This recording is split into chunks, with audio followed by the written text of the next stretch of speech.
Our first week was devoted to understanding the complexity of the concept of diversity. Our second week addressed some of the history of diversity issues in the United States. Then we looked at culture, at stereotypes, and at social construction. And last week we looked at the law. This week we want to look at the demographic reality of diversity in the United States today, along with an idea of the numbers of grievances or complaints about diversity issues. In other words, we hear a lot of stuff, but what are the facts? And how bad is the problem?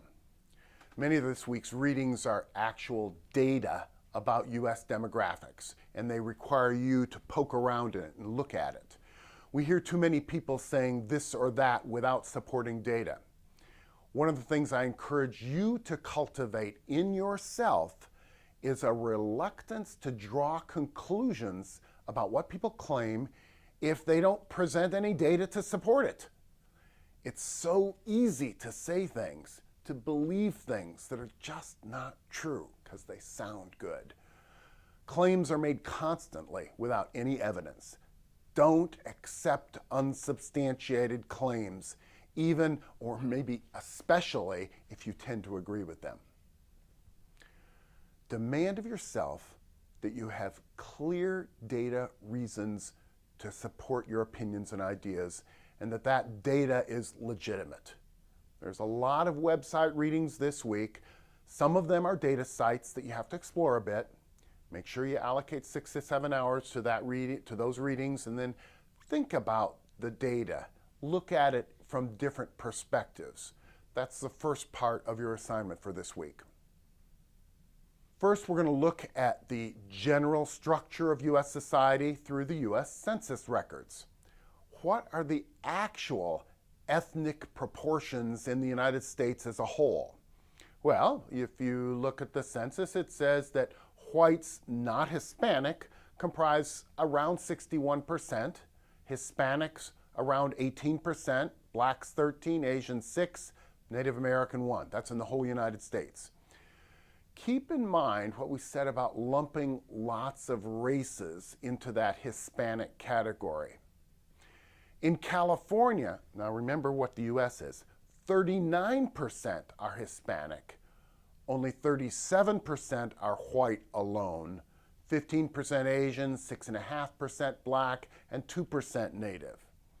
And then looking at CSUSB, Hispanics are around 60% of the student body, whites are around 14%, black 6%, Asians 5%, and 15% unknown or other. When we look at the MPA program, we find that Hispanics are about 40%. Whites are 17%, blacks are 12%, Asians 6%, international 11%. So there's a large difference in the diversity of California compared with the rest of the United States, and even bigger difference compared to Cal State, San Bernardino, or the MPA program. In the United States as a whole, whites still make up about twice as many people as everybody else combined, but regional differences are huge. Check out the breakdown in different states. There's regional differences between urban and suburban and rural. Where do different groups tend to live? Why? And what difference, I want you to think, what difference does this uneven distribution make in our society? One thing we do know is that the gender distribution is just about equal everywhere because that's the way humanity tends to work. Except at colleges and universities, where females, interestingly, are across the United States 60 to 70% of the student population. CSUSB follows that. They're about 61%. The MPA program is similar. The females are about 56%. More and more women make up the majority of those going to college. How much impact has that made? You've probably heard the concept of a glass ceiling. And that concept means that despite high numbers of educated people, the highest reaches of power tend to be still dominated by white men. That's the claim. What's the reality? Check out the articles that are providing data.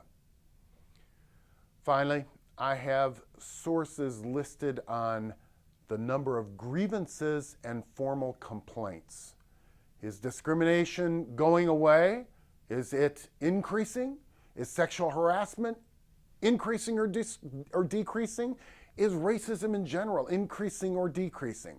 Look at the statistics and then think about it a little bit. You might think about simply, do the registration of complaints mean that discrimination is increasing or decreasing? Maybe it just means there's more awareness.